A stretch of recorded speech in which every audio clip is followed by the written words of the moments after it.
to Martin Brechbiel, MMR, who's going to talk to us about scratch building. Martin, thank you so much and welcome.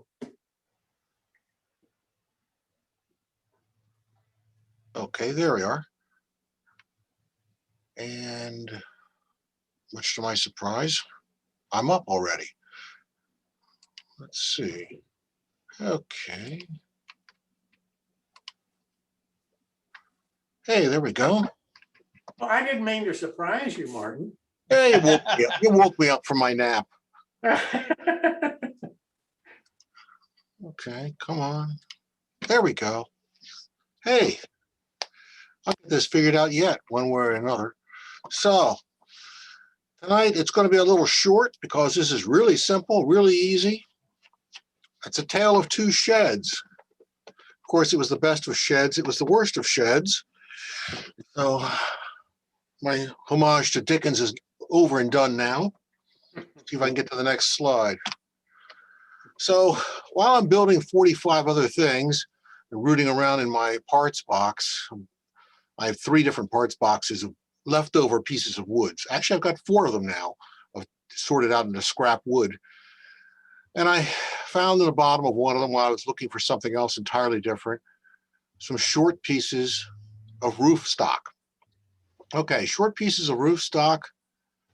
You know, you're building freight cars. They're 36 foot, 40 foot, larger, and you got a 2-foot section of roof stock, and you cut it up, and you've got 3 inches left over, 2 inches left over, 4 inches left over, whatever it is. You don't have a freight car that small, so I don't throw it away. Sometimes I throw it in the kindling box for the fireplace, but not always. I stashed it in the first box over. And stumbled across them again. I thought, you know, these have just been sitting here for too long. I've got to go find something to do with them. And I thought, well, it's roof stock. All it needs is a building underneath of it, not a train car.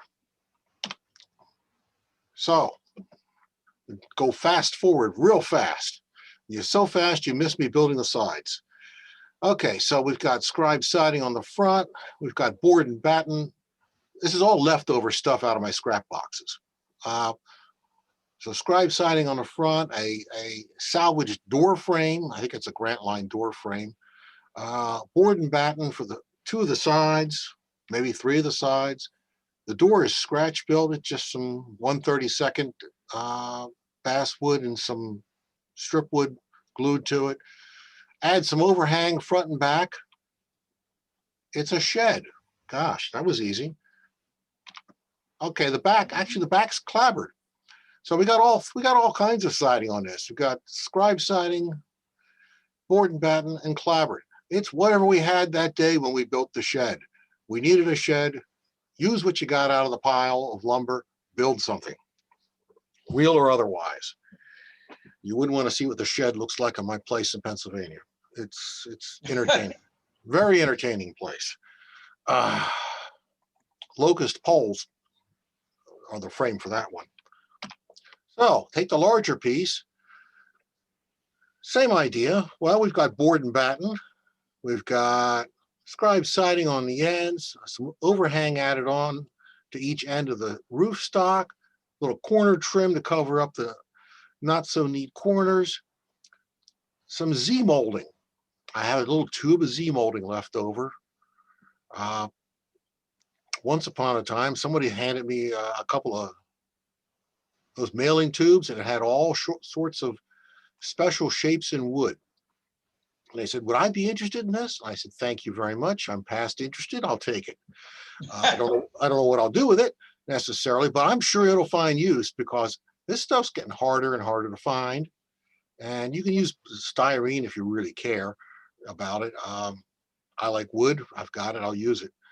Some end blocks to keep the doors from sliding off the rails. And those are just, I think those were Grant Line doors. Didn't have any frames for them. They just happened to have the doors in the shoebox of parts. Everything goes together nicely. Board and batten on the back side. We ran out of clapboard. Didn't have any that long. So board and batten. I probably had to glue that up actually though to get it that wide. And you throw a coat of paint on them throw a bit of wire, throw a bit of wire on for the door handles, put some nut bolt washer castings in, some tar paper, miscellaneous tar paper. I think it was Builders and Scale. Put a little dab of paint on the doorknob so you can see it. Little tiny touches like that. I don't remember what colors these are. It's whatever polyscale paint I had handy that I was sort of looking to get rid of as well. Paint it all the way around.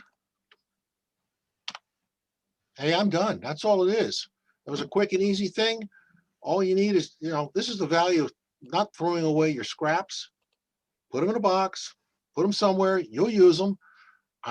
Here's the other part of this. Let me go back. That wire, I'm not cutting up a 12-inch piece of wire, 12-inch long piece of wire. I have Ziploc baggies. I throw all my scrap wire into Ziploc baggies with a label on them. And when I need a 1-inch or ½ inch or whatever inch long piece, I'm reaching for the Ziploc bag of scrap wire, because I'm not going to cut up a 12-inch piece of wire just to get one handle. I have lots of scrap. Don't waste it. You'll use it someday. Okay. So now I'm done. How about that? All right, Jim? Oh, I think that is fantastic. Fantastic. Thank you, Martin. I really appreciate it. And that's such great advice about keeping the scrap pieces. Martin, you didn't use the whole length of roofing, did you? You just cut sections off to make the overhang? No, I added the overhang. The overhang is added, oh gosh, it's probably 1/8 inch. No, flat it looked like you took a roofing section and cut off maybe 1/8 of an inch and 1/4 of an inch and add the regular roofing on it. It wasn't the whole piece. I'd have to go back to my slides to look at that, but hold on a Well, second. the very first one there, it shows the overhang, but the roofing is flush with it. Let's see. Well, whatever you did, it looks great. Thanks. Anyway. Well, okay, I'm not sure where we're at on that. But after you get the roofing material on, you can't see it anyhow, so it doesn't matter anymore. That's Well, another true. that's Well, another true, good the thing roof- about it. The You can, roof was flush with what you cut off. Thanks anyway. oh yeah, well I did cut it off at the end, at the very end. You trim that off. But the roofing material hides a host of sins, as does paint and weathering. But those are other techniques. Well, thanks again, Martin. I appreciate it.